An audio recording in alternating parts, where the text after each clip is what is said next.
pendaftaran atau penjaringan atau pengambilan formulir mulai tanggal 31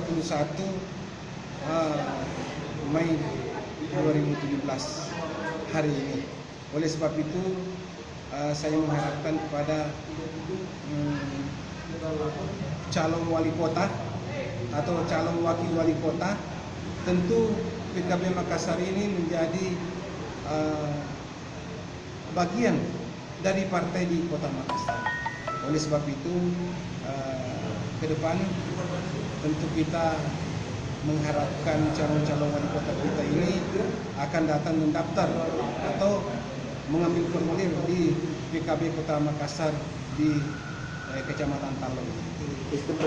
Partai yang ada di Makassar mengacu juga kepada survei.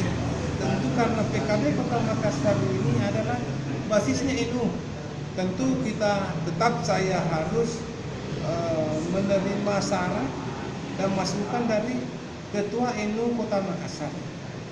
Apa sebabnya? Karena partai ini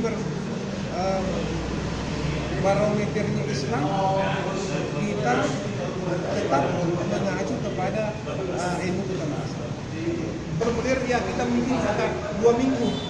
Tentu kita dari calon-calon wali kota, baik mungkin Pak Dani Pamanto, Pak Samsul Rizal dan lain sebagainya, tentu kita akan menerima dengan baik hubungan PKB di Kota Makassar, karena partai ini adalah partai yang mungkin tentu tetap akan dipilih dengan calon-calon wali kota.